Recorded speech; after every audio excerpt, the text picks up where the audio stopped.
Today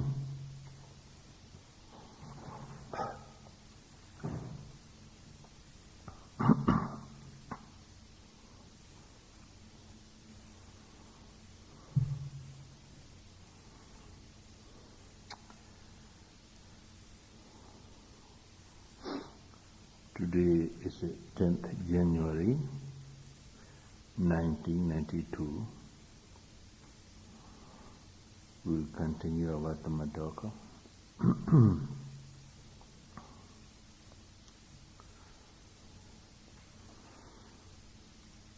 Yesterday I explained you how a meditator can experience the causal relation of a mental and physical phenomena when the concentration is deep enough.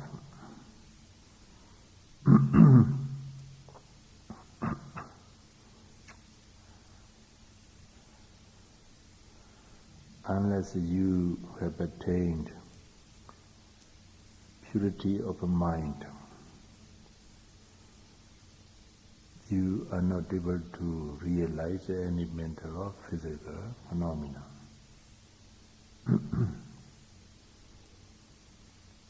Only you have attained purification of mind to a certain extent.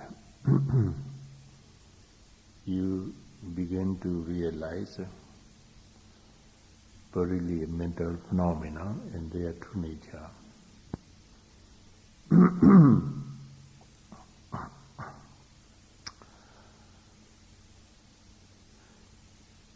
Today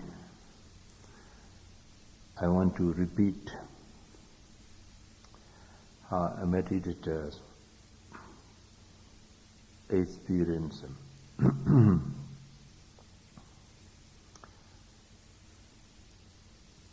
the mental and physical phenomena and their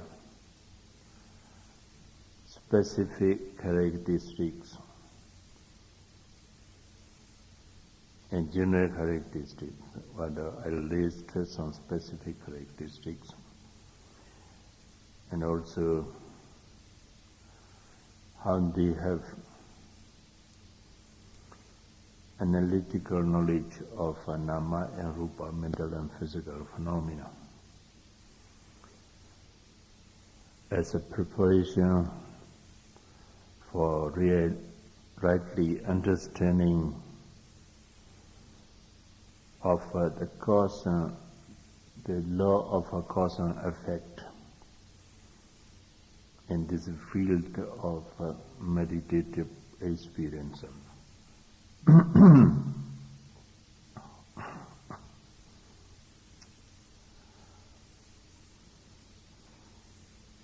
So, what you should remember is that none of the meditators can realize any mental or physical phenomena if he hasn't attained purification of a mind, that is, if he hasn't attained some degree of a deep concentration.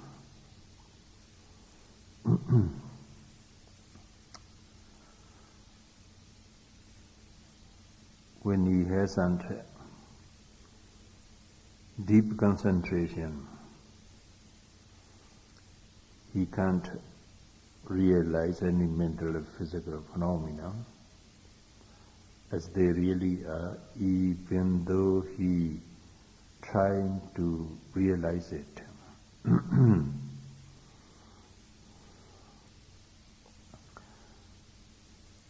So what you need is purification of mind, purity of a mind. That's a some degree of deconcentration. If your mind is well concentrated on any mental process or physical process which is observed, say for about 10 minutes continuously without a break, then you can purify your mind for about 10 minutes.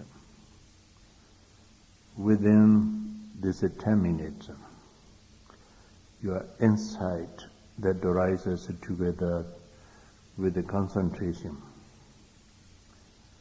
becomes penetrating to a certain extent that it's enough for you to realize any mental process or physical process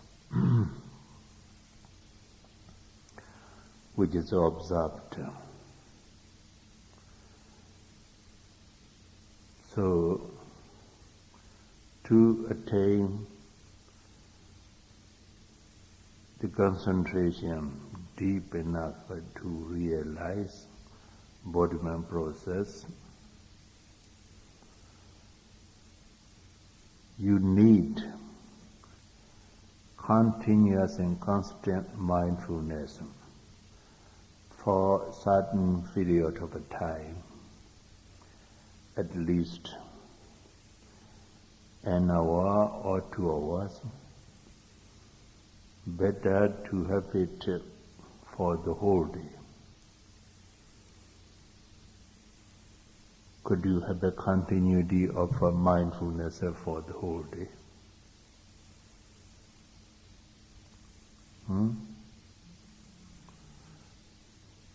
Yes. You can't now. You can't now. But later on, when your mindfulness becomes gradually clearer, sharper, and more powerful, then concentration becomes deeper. Then you need not to put any effort and you are noting and you are practicing so that you can make mindfulness continuous for the whole day. See, after 1 month's retreat, or month's meditation,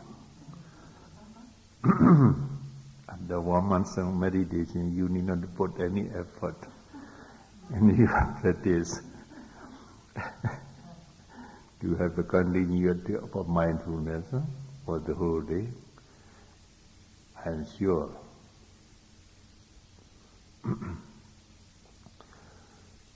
But you must try your best from now on.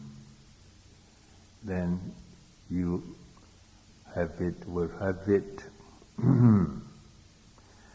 Then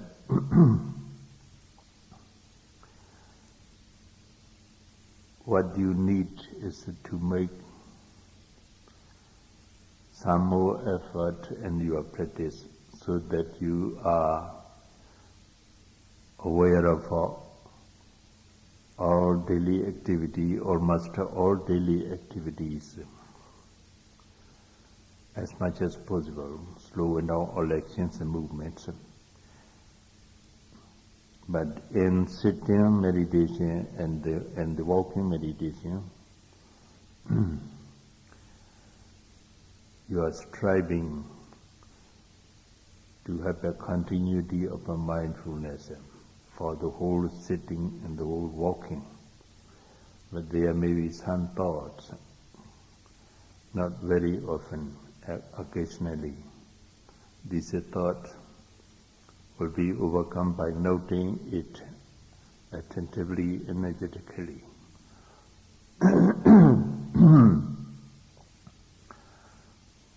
Then your mindfulness becomes clear, sharp, and powerful. Then concentration becomes deep enough to cause the insight knowledge arise. So, when your insight or experiential knowledge becomes sharp and penetrating, first of all, you know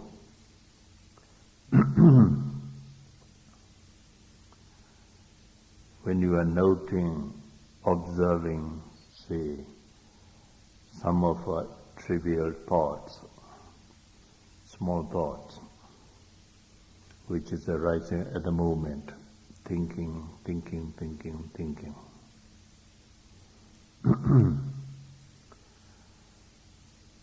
You have becomes less thoughts gradually because your concentration becomes better. When your concentration is not better and deeper, then thoughts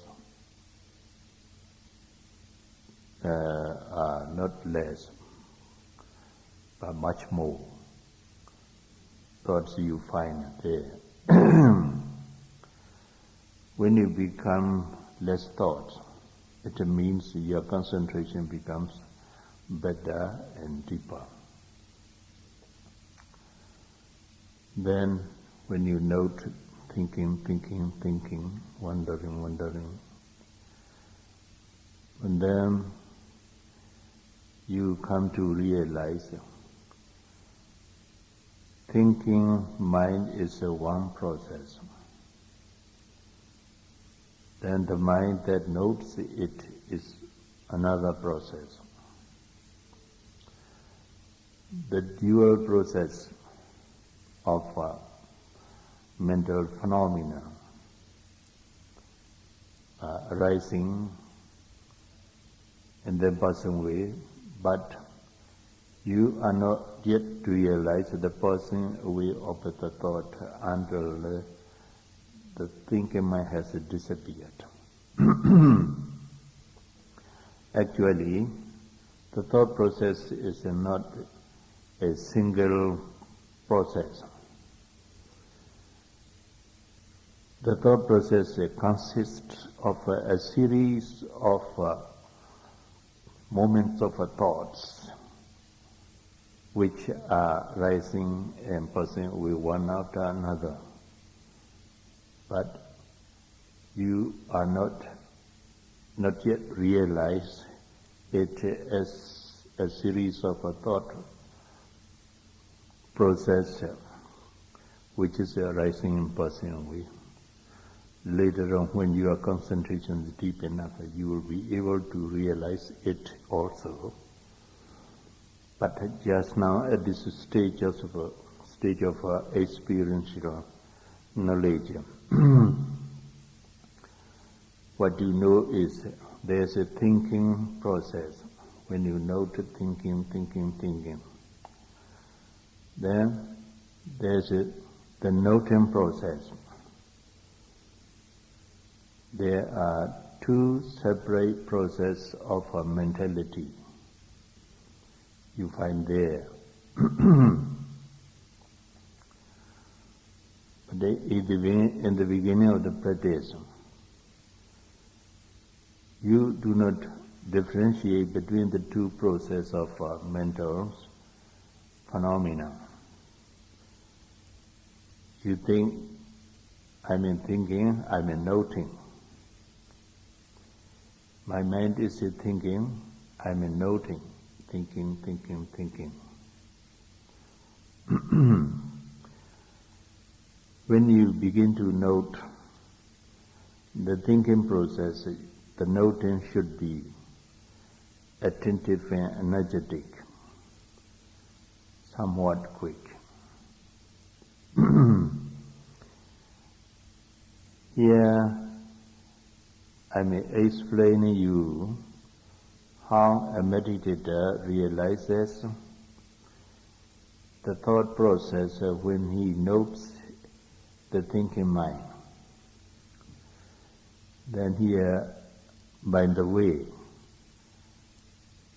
I want to tell you one, here's one thing.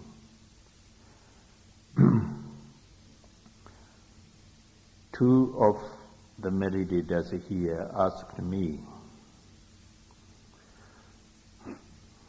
in this way, while there are many prominent mental process and physical process to note, why do you teach us to note only rise and fall of the deep domain? That's their question.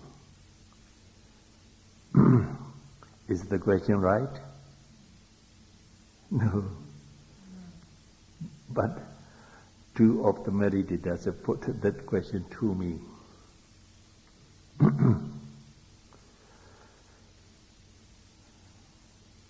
One meditator put it about 1 week back. The other meditator put it this morning. Though I explained the other meditation, the other mental states and physical states, and also how they really, how they experience it. Then they put this question: why? Yes, they do not grasp the principle and the technique of meditation. But they have some experience, some good experience here, and they are meditative practice. Good experience. Even though they have good experience, they do not understand the theory and the technique of this meditation.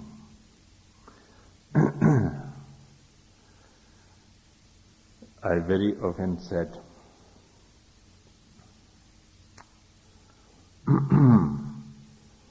principle of Vipassana meditation is to realize whatever arises, to be mindful of whatever arises in our body and mind as it really occurs.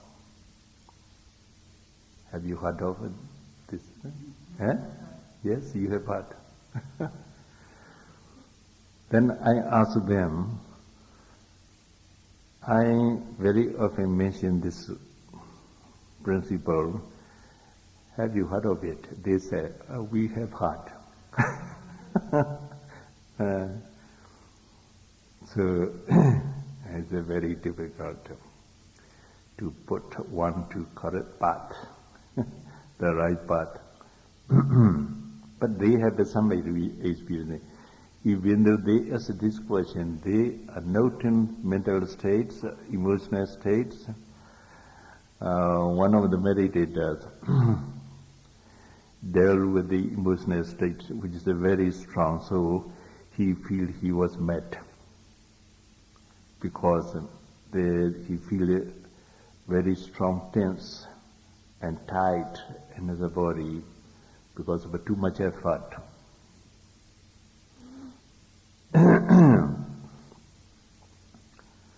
Yes. Then here I'll tell you, today also my talk will be 30 minutes because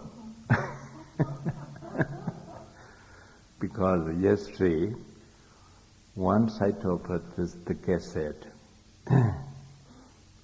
recorded the 30 minutes talk. Today another side, B side of the cassette will record. So both sides will fully regarded the talk.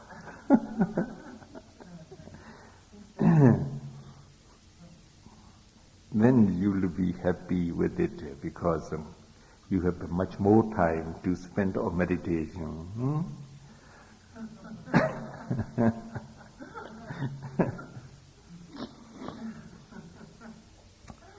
Then here I want to point out one thing very clearly. When you know thinking, that you know there's a thinking process, and there's the mind that notes it, or noting process.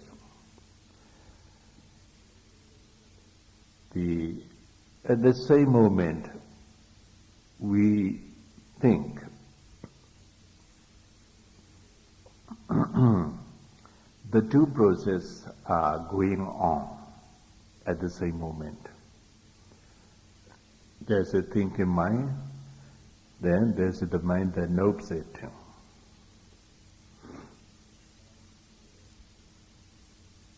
Considering this concept of the two processes arising at the same moment, then the mental states or consciousness can arise, two consciousness can arise at the same moment.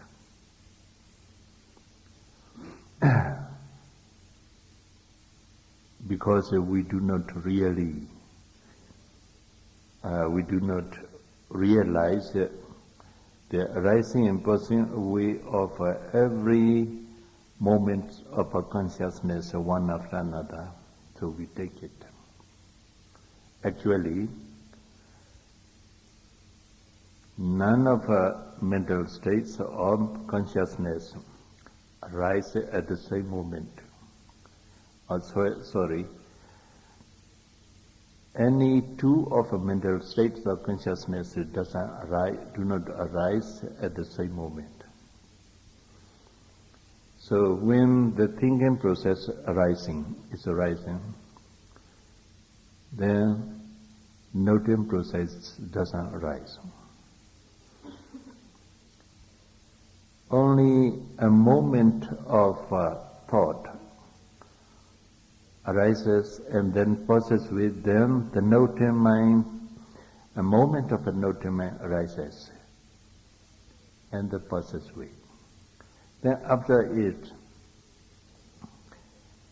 the thinking process, a moment of a thought arises and then passes with. Then after it, the noting mind, a moment of a noting mind process arises and passes with. In this way, the two processes of a thinking mind and noting mind arising and passing away, alternately, very, very swiftly.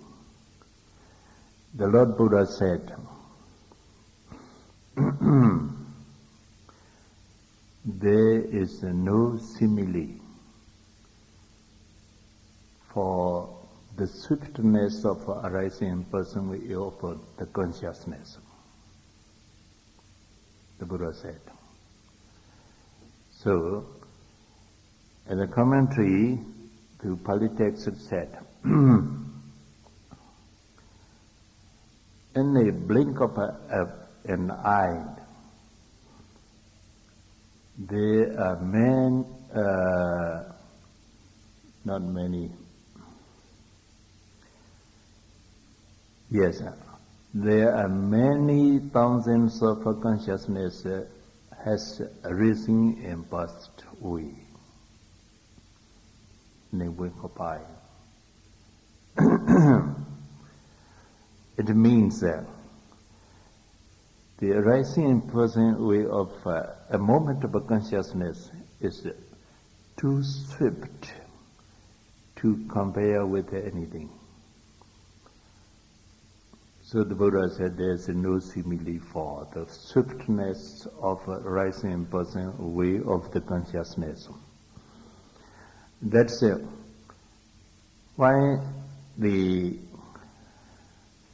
a moment of a thought moment arises and passes with, then the noting mind arises and passes with. In this way, when the dual process of a noting mind and thinking mind arising and passing away very, very swiftly, alternately, so we think there are two processes of mental and physical phenomena arising at the same time, at the same moment.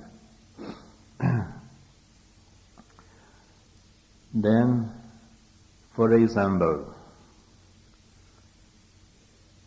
say you are happy with the meditative experience because the concentration is good, insight also cleared and sharpening, experiencing some new things and sitting as well as in walking. So happiness arises. There, the happy state of mind arising in personal way, the process of happiness rising in personal way, but actually you do not realize this arising in personal way of happiness. What you are feeling is just happy, that's all. But actually, the process of happiness arises one after another. You do not know it. Then, one of a meditator rises from the seat and walk by you, near you.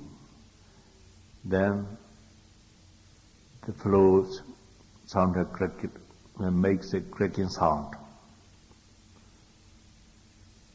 Your concentration, what is that? Breaks. The concentration breaks, then that happiness becomes weak and then it has disappeared. Then what arises?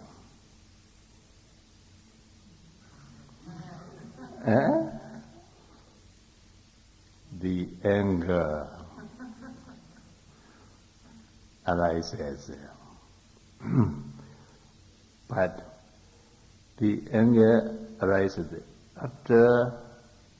immediately after the happiness has disappeared, the anger arises. Sometimes you do not think happiness has disappeared. You think anger arises while you are feeling happy. Actually, happiness has disappeared.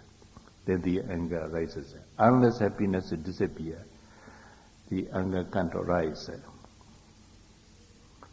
So, there you see, immediately after disappearance of happiness, then the anger arises. Then again, you note the anger. That anger has disappeared because your concentration is good enough, even though it's broken momentarily. Then you note anger, then anger has disappeared. Then again you can retain your concentration, deep concentration. Then you feel good and happy. Then happiness comes again. Then here it's evident that happiness is not permanent. Is it right? Yes, if happiness is permanent, when you have practiced about 10 days, you feel your concentration is good. Every meditator's concentration was good in some cases at some moments. And if the happiness is permanent, then you won't feel aversion, you won't feel aversion, you won't have anger, you won't have disappointment, you don't want to go back home. If the happiness permanent, because you are always happy here.